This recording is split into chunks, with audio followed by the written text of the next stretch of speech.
years this particular season. Extraordinary. Some people just come back for punishment. Thank you very much for joining us again this week. I've enjoyed the interactions I've had with you since our discussion last week, and in fact wanted to pick up on a question which did not find its answer adequately last week because of when we stopped. Namely, the question was, what became of all of this practice of sacrifice, which is clearly at the basis of the ancient city in the Neolithic period, and more particularly is the basis of the practice of sanctuary. Because what we saw last week was that the ancient city was organized for the purpose of being able to offer sacrifice to whatever deity was concerned. And within that development, it became clear that whatever place was being used for sacrifice was a place of privilege, so that the particular powers of law enforcement stopped at what we might call the sacrificial edge. That space within which the offering occurred could not be under ordinary authority. So that sacrifice led naturally to the practice of sanctuary. And we noticed also within the texts we were studying, especially the book of Numbers, that there was a clear understanding that this practice of sanctuary was a protection not only for a person who might not be guilty, or at least not as guilty as others thought, but also a protection for the community. Because by offering sanctuary, the law of blood feud could at least be slowed down. That is, there could be an adjudication. And it might be found that the person who had been sent by a family to avenge blood would be satisfied that deliberate murder had not been committed. And even if that avenger of blood, the goel, that term that we encountered last week, was found to be justified in his desire for vengeance, at least it would not be occurring within a pattern of unreflective violence. There would be some adjudication. So that's why without sacrifice there would not be sanctuary. Indeed, without sacrifice there would not have been the ancient city. And therefore the question, whatever happened to sacrifice, is actually a very pressing one, because most of us in the West probably consider that we live in a post-sacrificial culture. I want to suggest that we're demonstrably wrong in two ways. In the first way, because millions of people all over the world, in fact, regularly take part in sacrifice. They do so deliberately. It isn't a matter of something that they are doing as some kind of reflex of their culture that they haven't considered. Within the ancient world, in our period, without any question, the most impressive sacrificial structure was the temple in Jerusalem, to which we will turn in just a moment. But within the modern period, the most impressive sacrificial structure where there is offered more regular animal sacrifice than has ever been offered anywhere else in history is located where? Al? No, not in the Vatican. Oh, what a good idea. Yes. Yeah, right. Not in the Vatican. No, I mean literal animal offering. I mean, there may be some going on, but I think this would not be official. Yeah? Yeah. This would be Mecca. in association with the practice of Islam. Islam is an up and functioning sacrificial religion, always has been. With the sacrificial complex in Mecca, the focus of extraordinary activity, but there is also sacrifice associated with Islam on a domestic basis. In addition to that, there are many more local religions where sacrifice is a normal part of the operation.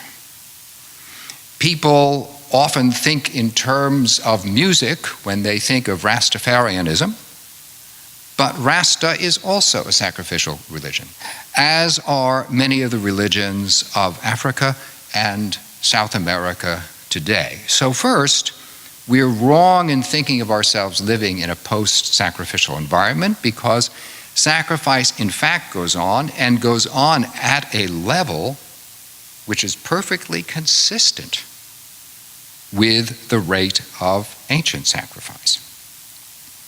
The impulse has not disappeared. And the second reason for which we are wrong is that there is a particular inflection of sacrifice that we still take part in. Last week the question arose, at base, isn't the origin of all sacrifice child sacrifice? In my response to that question, I argued that's not the case, and I pointed out that this involved me in a dispute over several years, actually decades, with René Girard over the issue of which came first, animal sacrifice or child sacrifice. I think most anthropologists today would agree with me that animal sacrifice precedes and that child sacrifice follows as something that occurs when a society is under stress. Under that stress, people who sacrifice sometimes come to the conclusion, what is the most valuable offering I can give the deity? That would be my child. Think of the story of Abraham offering Isaac in sacrifice in Genesis 22. And then consider the history of that story from the time it was told. The story in Genesis 22 explains why Abraham did not have to offer his son, why God didn't really wish to have Isaac as a sacrificial gift. And yet, from the dawn of the Common Era, the story of Abraham and Isaac has been used in Judaism, in Christianity, and in Islam to justify sending out one's son in war. Military sacrifice, death by warfare, has been with us in an alarmingly vibrant form.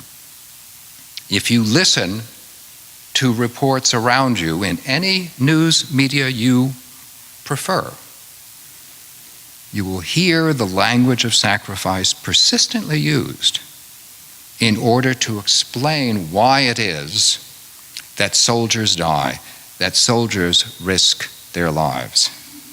Think of those who were beginning Bard College or any other college or university in this land this year. Their entire lives, as far as they are aware, have been spent in a state of some war or another between the United States and some other entity in which sacrifice has been used to provide the justification for the risk of life and the actual spending of life. So I would argue we don't live in a post-sacrificial environment at all, that we need to understand better how it is that we have taken that primal instinct and turned it into modern institutions.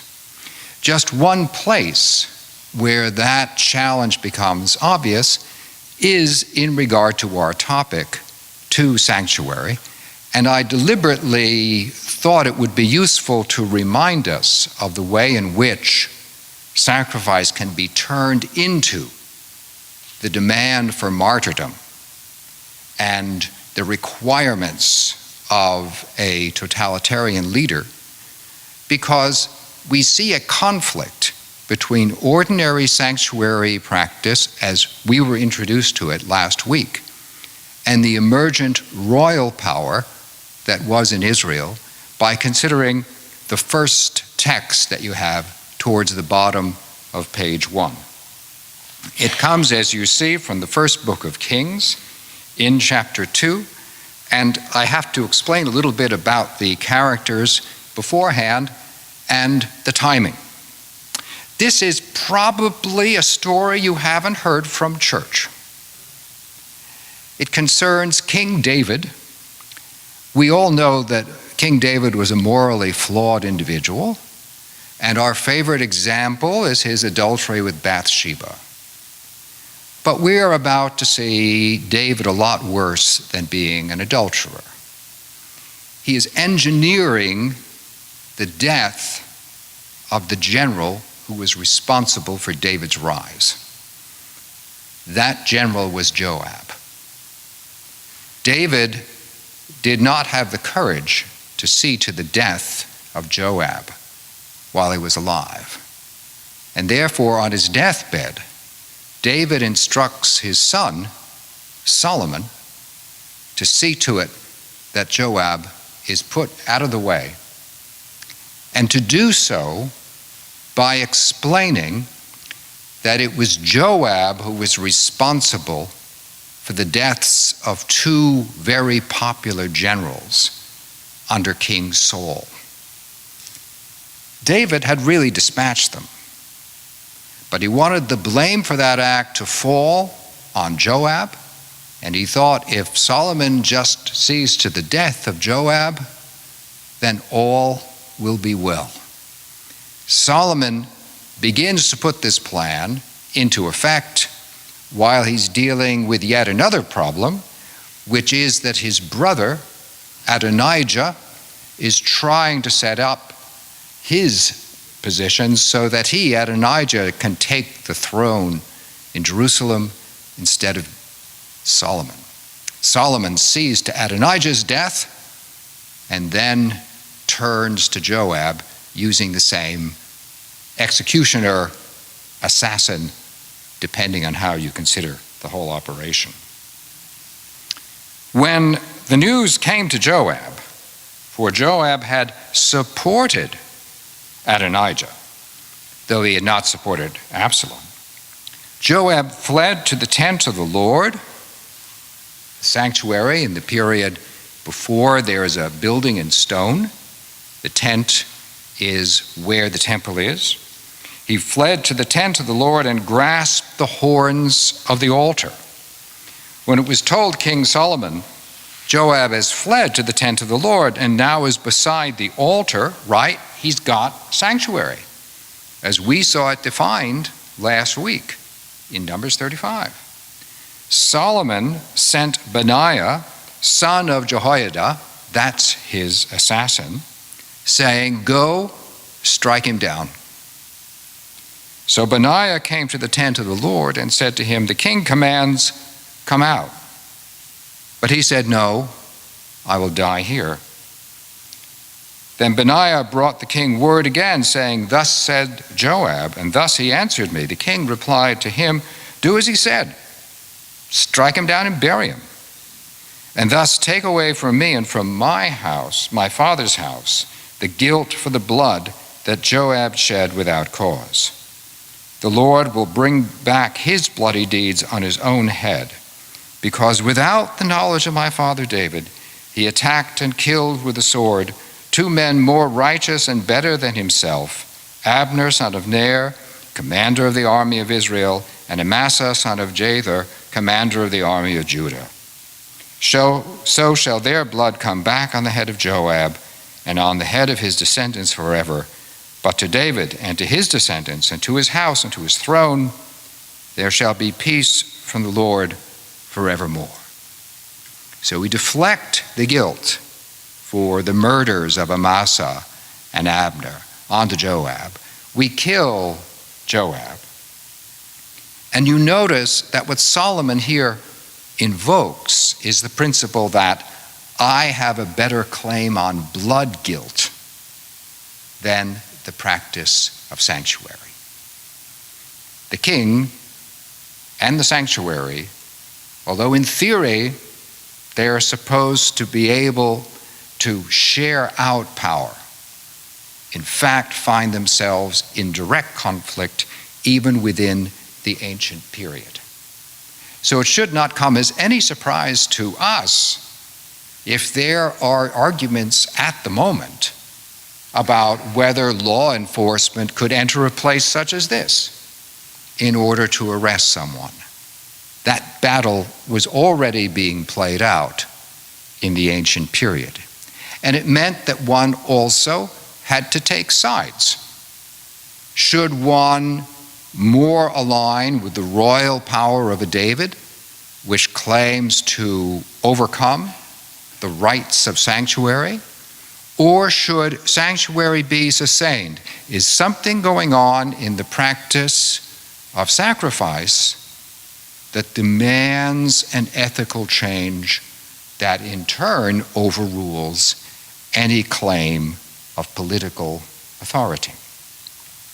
Jesus also confronts that issue within the first century of the Common Era, and he takes up a particular view of what occurs within the ordinary practice of sacrifice inside the temple, which will then permit the practice of sanctuary to flourish within Christianity.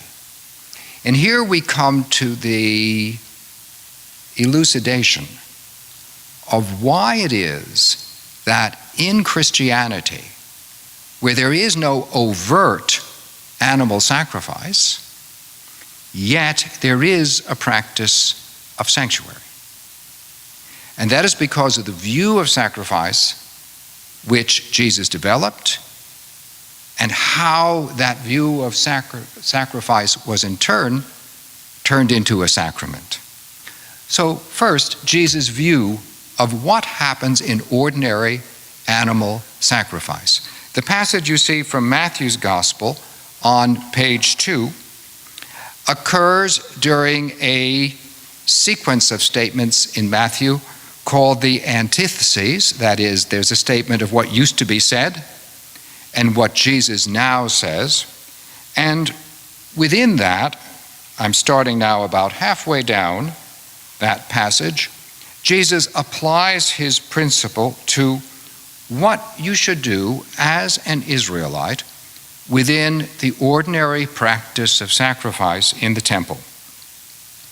So, if you offer your gift on the altar and there remember that your brother has something against you, leave your gift there before the altar and depart. First, be reconciled with your brother, and then go offer your gift. That is to say, the entire impetus to sacrifice involves a relationship between the person who sacrifices and God, such that that person needs also to order his other relationships within the community. Here, Jesus is applying in a new key something that he learned from his teacher, John the Baptist. John the Baptist had taught simply immersing in water is in fact not going to purify you. Your immersion in water needs to be accompanied by repentance. Then, in fact, you will be clean and ready to appear before the Lord. Jesus himself does not take a great deal of care about the practice of immersion during most of his ministry. He did during his early period with John the Baptist, but discontinued that in favor of his favorite activity, which is eating and drinking with others, and also sacrifice in the temple. But just as John, he insists there is, in fact, an underlying ethical principle that you have to honor at the same time that you are engaging in whatever the ritual is. In this case, sacrifice at the altar. That takes precedent over other considerations. And it is that point of view that leads Jesus to his final confrontation with the authorities in that same temple. He applies this principle near the end of his life at the time that he goes into the temple with his followers and clears out those who are buying and selling. He engages in that activity not because he's opposed to sacrifice. He is not. We clearly see him offering sacrifice and telling you how to do it at various points in his teaching. His objection in the temple is the fact that the animals have been made into a commercial relationship inside the temple. And he opposes the point of view of the high priest Caiaphas, who sees that commercial activity as appropriate. From Jesus' point of view, what is offered in the temple should not be what you bought from the high priesthood. It should rather be what actually belongs to you. It is part of your intimate connection with Yahweh within the sacrificial practice. Well, of course, Jesus' objection to the commercial arrangements means that he occupies the temple with his followers and actually is successful temporarily in inhibiting the regular practice of sacrifice. But that could not have lasted. The high priest has a police force at his own disposal. The Romans support the regular order inside the temple. And that is the reason for which Roman authority is used to put Jesus to death. But in the lead up to his arrest, Jesus, in order to continue his objection to what is going on inside the temple, begins to treat his meals with his disciples in a new way. He begins to treat those meals as being more acceptable to God than ordinary sacrifice. He makes the meal sacrificial. And that is the reason for which, in a manner of speaking, one could say, as Al did earlier, that at the Vatican there are many sacrifices offered. Yes, if you treat the sacrament of the Eucharist as surrogate sacrifice, then one can see the continuation of that impetus within that sacrament. It's replacing what happens in the temple. And in early Christianity, that principle was explicitly understood. And that's the reason that I have the passage from the Epistle to the Hebrews over on page 3 from chapter 9. I have that passage because we're dealing now with the work that comes from towards the end of the first century of the Common Era. It is a mature piece of writing, and one that is specifically designed for the life of the community of those who believe in Jesus in the Greco-Roman world, where it's beginning to make its way, where it's starting to make converts from among Gentiles at a greater rate than it's making converts from among Jews. It's about to emerge as an independent religion from Judaism.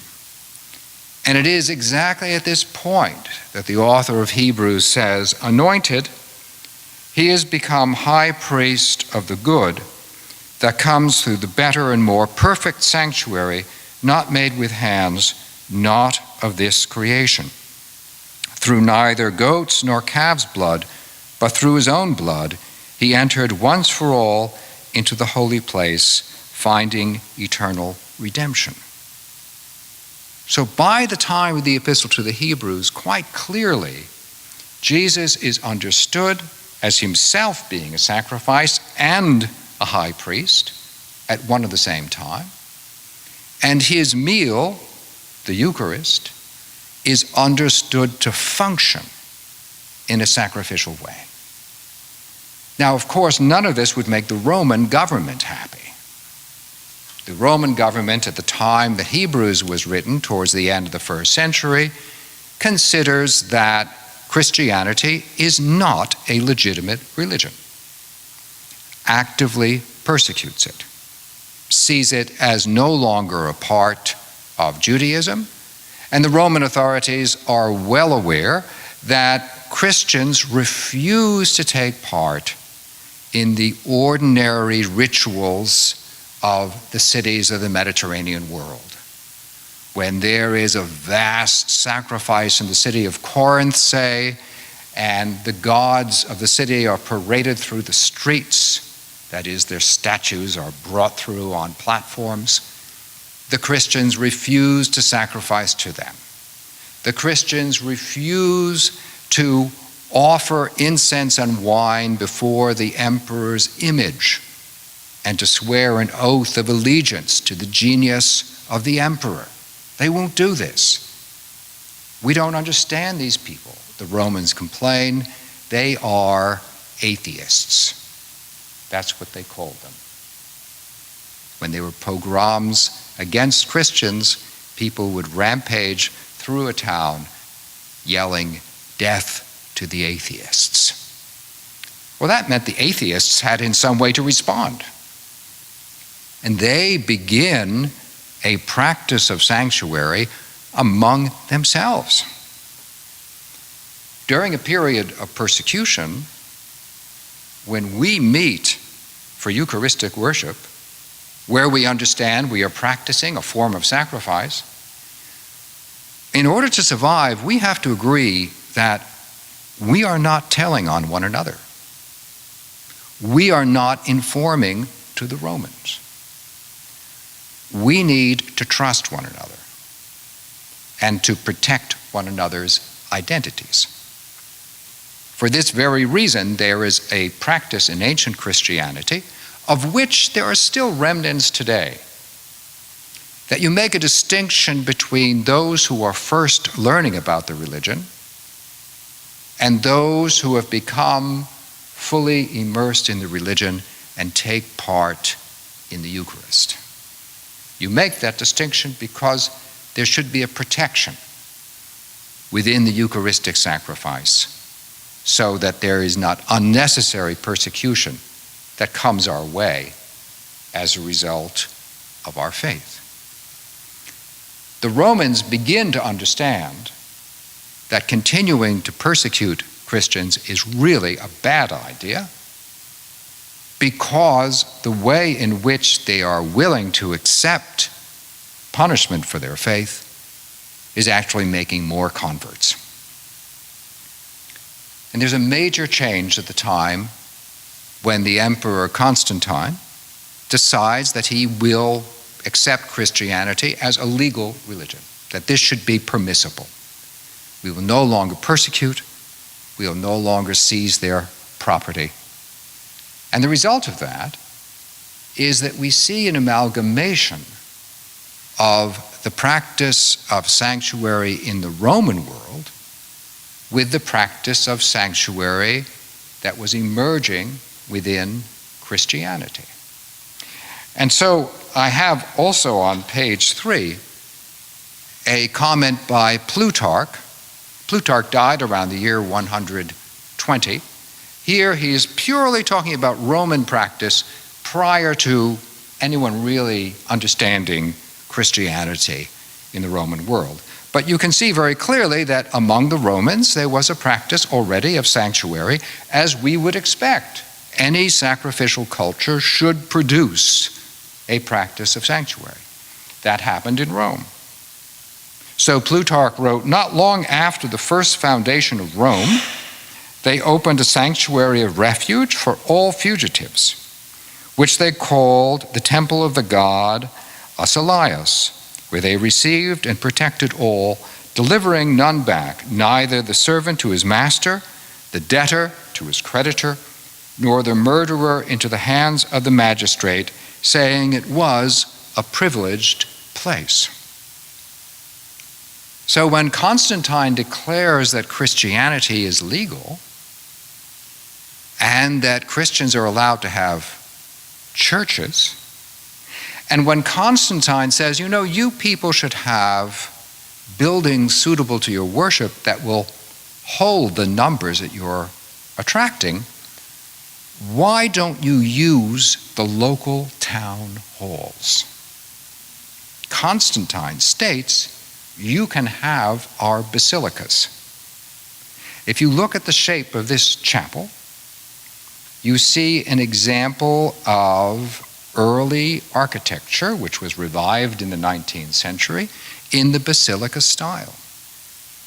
The reason for it is that the basic rectangular structure of the Roman town hall has been adopted, and the sanctuary for the celebration of the Eucharist has been extended, so that instead of simply having a podium at the head of the building, you have a sanctuary space called, you will notice, a sanctuary, where people could claim sanctuary legally, because the Roman laws that once applied to their temples, and by the way, also to the statues of emperors.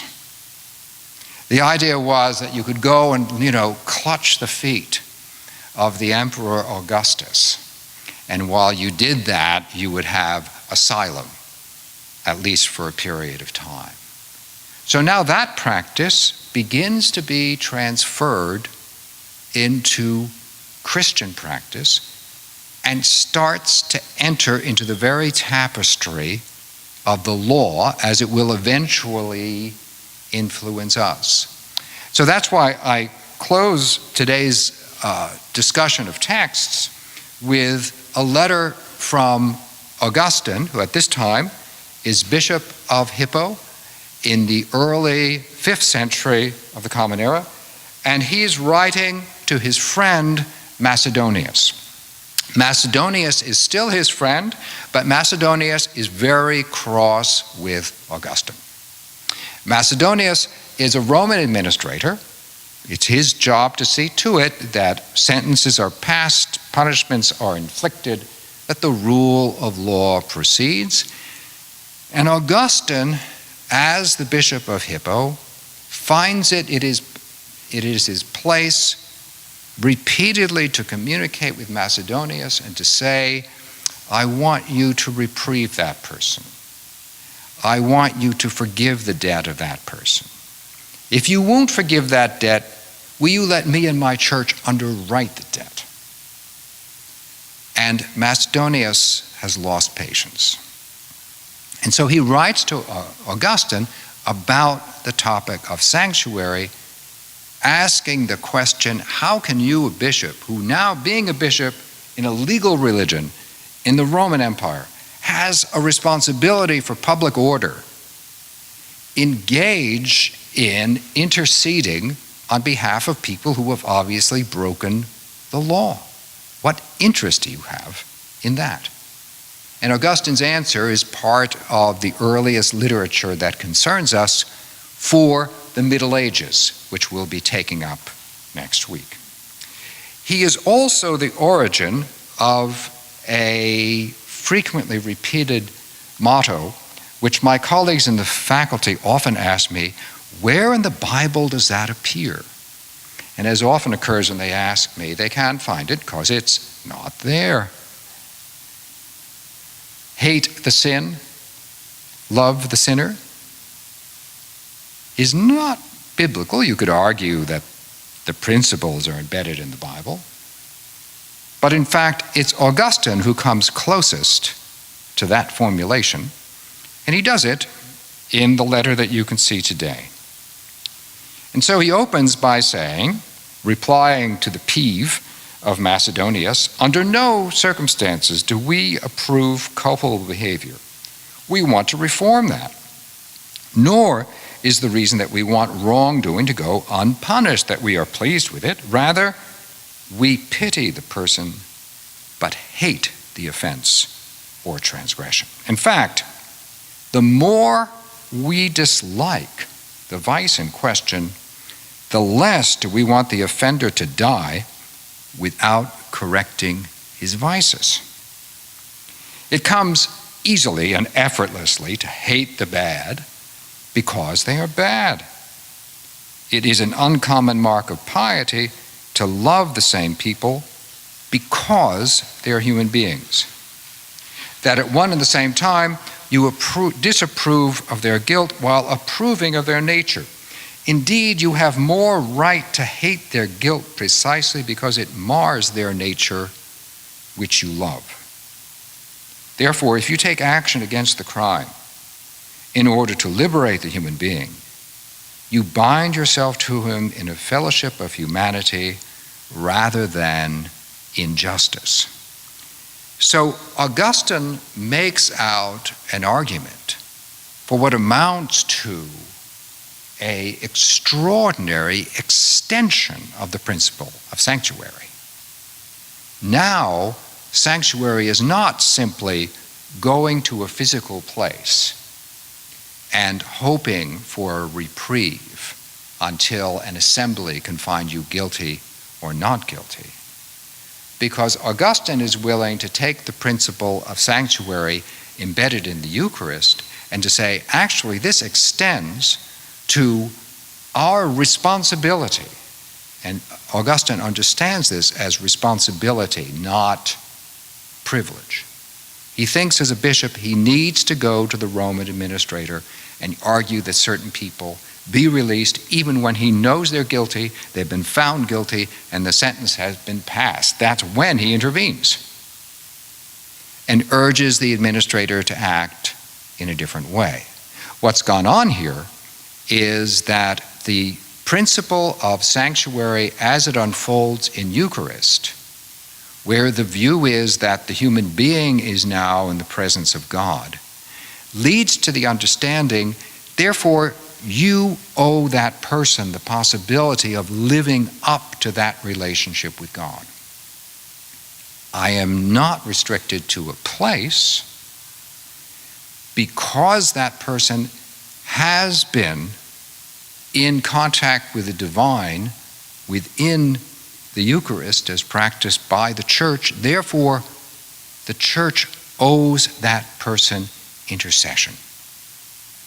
It has become a much wider principle, paradoxically, than it had been during the period of literal sacrifice. So that the transfer of the principle of sacrifice from the time of the temple in Jerusalem to the time of the Eucharist leads not to a weakening of the principle of sanctuary, but instead to a radical enhancement of the principle of sanctuary. Indeed, that enhancement is so great that you couldn't possibly tell from the letter of Augustine.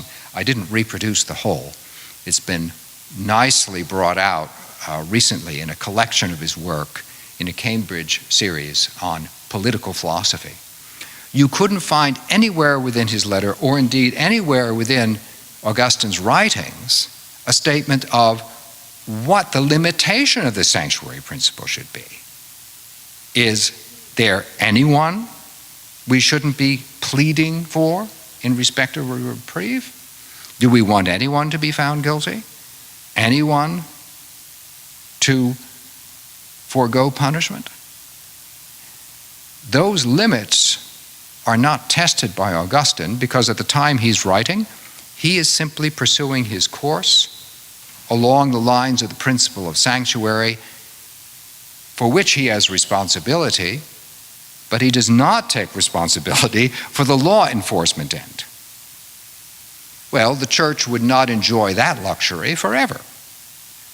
You have at some point to pose the question, what is the relationship between the sanctuary principle and the idea that the human being should be left free to grow into his relationship to God? and the principle of law enforcement, which is there, after all, to protect the community so that all might be able to thrive. That's one reason we had a Middle Ages.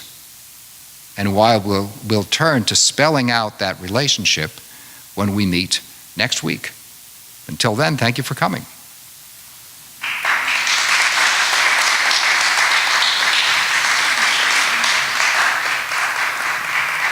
Yes, please. Very good. The question naturally emerges, how did Macedonius respond to this missive from Augustine? Macedonius was never entirely convinced.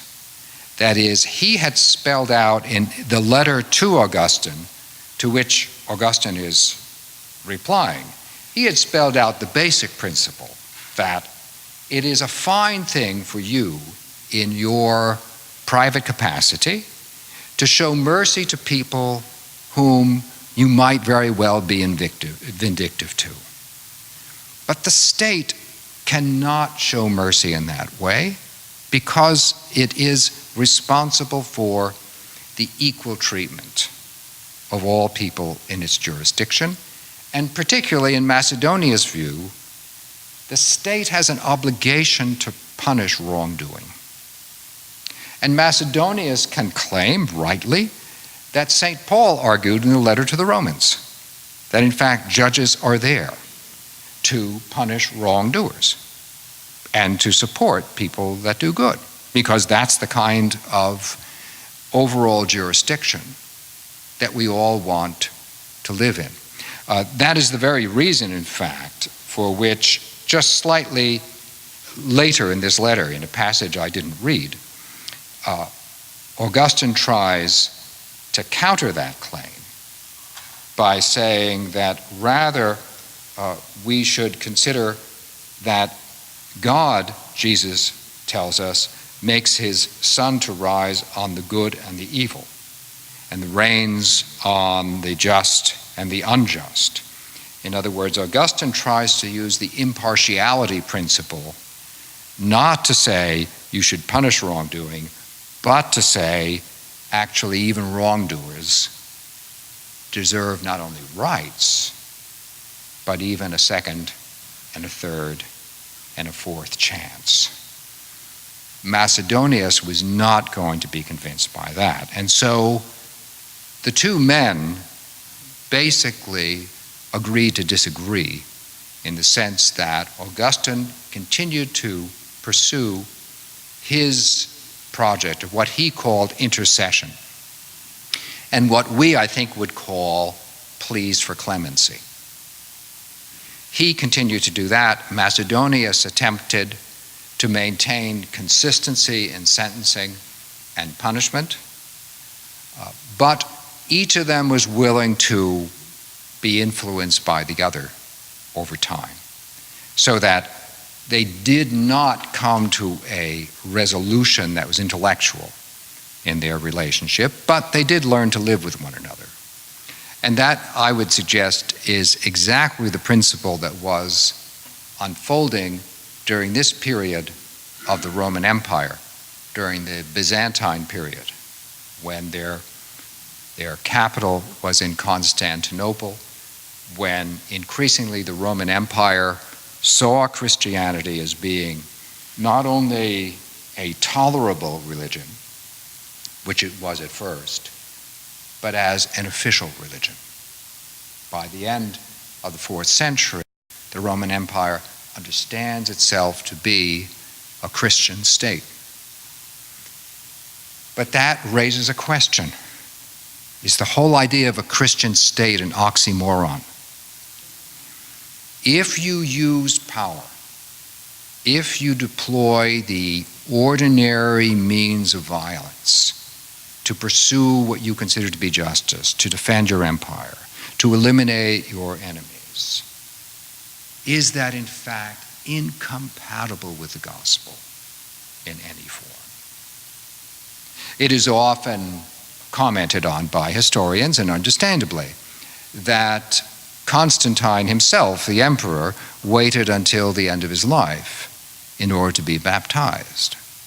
And sometimes that delay is understood to mean, well, you see, he wasn't really a Christian. But consider what an emperor has to do. Sending people to war. Beheading those who are opposed to you. Understanding that your decisions about how much grain goes to one part of the empire rather than another will literally be a life and death decision. How many times will you fall victim to serious sin just making the decisions you have to make? And in this period, it was understood that you are baptized exactly once. And once you are baptized, you are not expected to fall into serious sin again.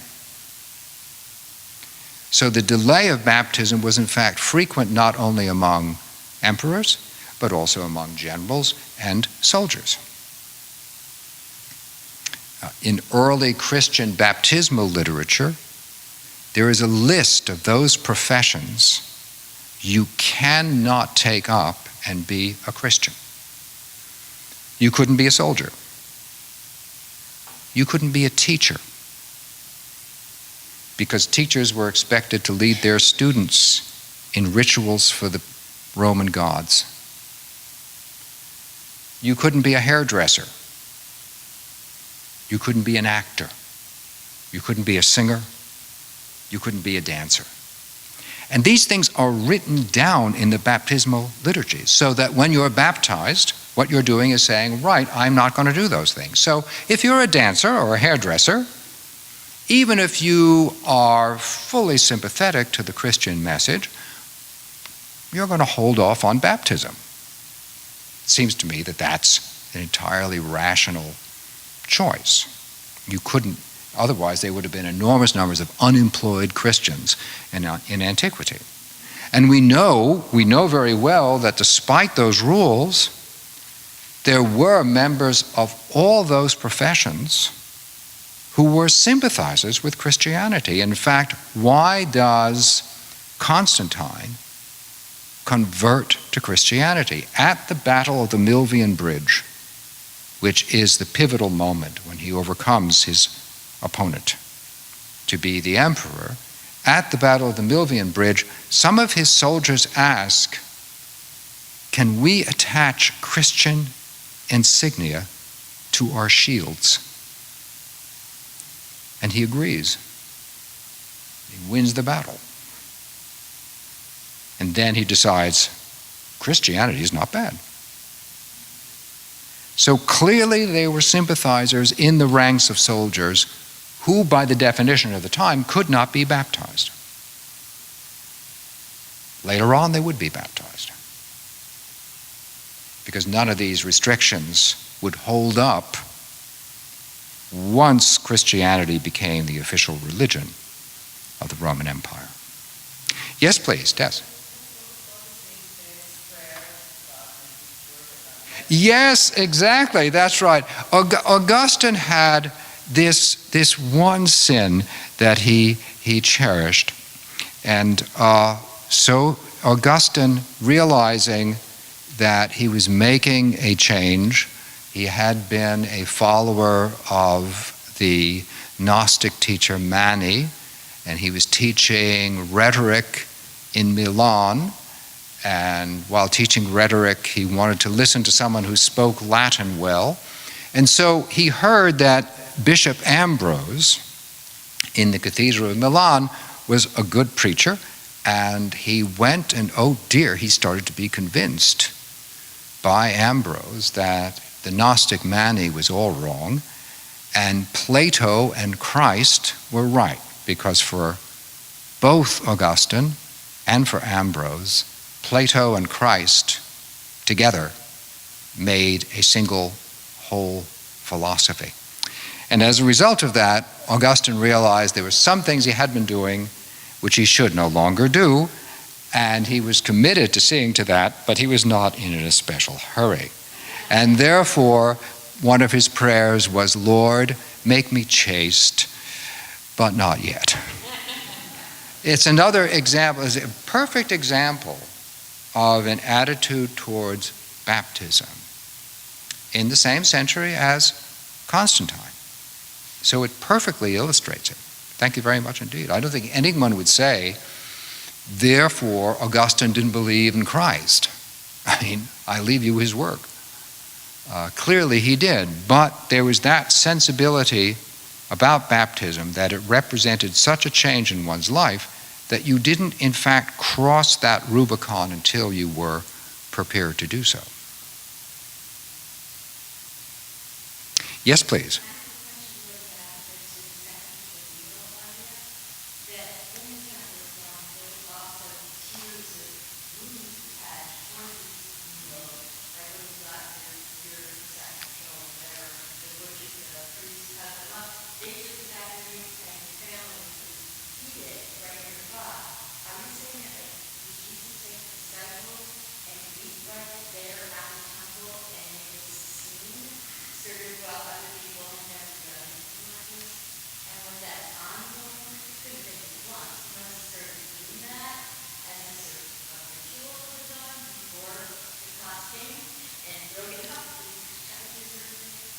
This is an excellent series of questions, and if you don't mind, I'm just going to break them down because each of them is highly pertinent and deserves a response. On the side of regular practice inside the temple in Jerusalem, you're absolutely correct. In that temple, and in most temples in antiquity, and in most forms of sacrifice, always, those who take part in the sacrifice benefit from what they have offered.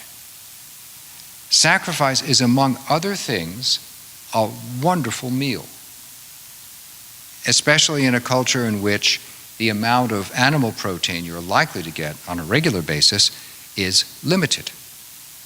And therefore, when you went to the temple in Jerusalem, except under exceptional circumstances, which I'll come to in a moment, generally speaking, this was understood to be a celebration, and the offering meant that indeed some of that animal would be consumed on the altar, namely the blood and the fat.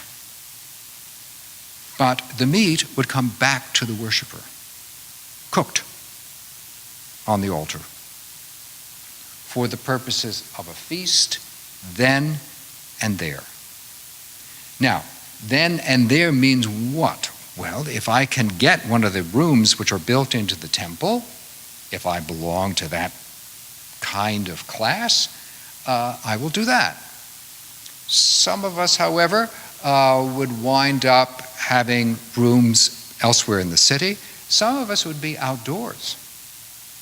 Because if you bear in mind the way in which the Feast of Sukkot, Tabernacles, is regularly celebrated, you literally make a tent. So you can easily sacrifice in the temple, have your sacrificial meal in the vicinity of Jerusalem, but out in the field, in a tent. And there you have the regular connection that there is between eating meals and the special sacrificial meal with the deity.